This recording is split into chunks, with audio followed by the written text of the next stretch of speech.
One of the defining attributes of an enduring superhero is his or her costume.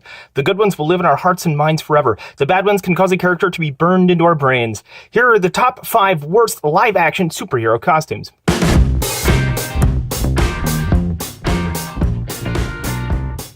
Number 5, Wonder Woman.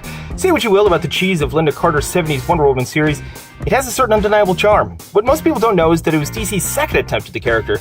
There was a TV adaptation starring Kathy Lee Crosby that tried desperately to run away from the hot pants and halter top look that some were afraid might seem exploitative. Instead, they just went with the never-failed standard of polyester tracksuits and go-go boots. Just like with the never-aired Adrian Palicki pilot, studios' attempts to modernize or tone down comic book looks are often misguided and show a lack of faith in their audiences to accept something right off the 4-color page. Lynda Carter's show worked on a lot of levels because it actually was pretty faithful to the comic. It's a lesson that producers and filmmakers would refuse to learn for many years after. Number 4, Captain America. Did you know that there were 2 made-for-TV Cap films? Starting in 1979, Red Brown starred as Steve Rogers with an emphasis on his motorcycle rather than a shield.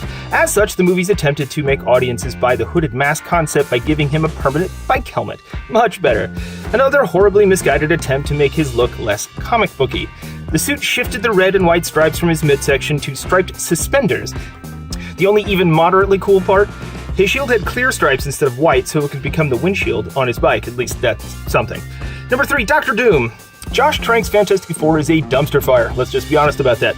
Nothing works about it on any level. In fact, after watching it, I went home and actually cleansed my palate by watching Rise of the Silver Surfer. It's that bad. If you boil it down, it's really just a film about the advantages of exploiting child labor. Visually, the worst part is easily Victor Von Doom. I mean, how is this hard? It's armor, a mask, and a green cloak. Instead, Trank's version looks like Doom's radioactive underdeveloped fetus. It's a nightmare of aesthetic decision-making and another example of filmmakers not trusting their audiences. It's one reason Marvel started its own studio, so they could make real versions of their characters and not have to listen to studio execs asking, does it really have to look like a comic book? Number 2, Catwoman. I think I know where they were going with this, but just because you can do a thing doesn't mean you should. Obviously trying to cash in on the popularity of the Batman films and presumably to appeal to female audiences, Catwoman focuses on the fact that the character was played by multiple actresses in Batman 66 and introduce a new look with a different character. On paper, it kind of makes sense, playing up the inherent sexiness of Catwoman, casting Halle Berry, and not making her reliant on Batman to tell her story, but obviously it wasn't really thought all the way through. Not only is she not really a cat burglar, or really even an anti-hero, but nothing really aids clandestinely fighting crime more than shredded leather and open-toed heels.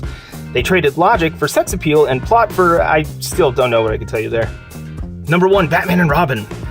When Warner Brothers decided Tim Burton's vision for Batman was too dark, they made a switch and brought in Lost Boys director Joel Schumacher. The experiment backfired big time because their prerogative for appeasing conservative soccer moms who were appalled by their kids' creepy Batman Happy Meal toys gave us the opposite of what the studio was originally going for. They spent years running away from the camp of Batman 66 and rebooted in 89 to prove that he was a serious character. All of a sudden, they find themselves tied to someone who intentionally channeled Batman 66.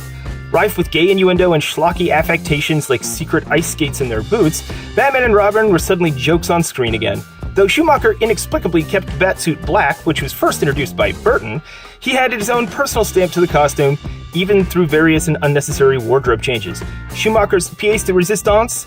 Bat nipples. That's right, anatomically correct male nipples on the back suit. A stroke of genius.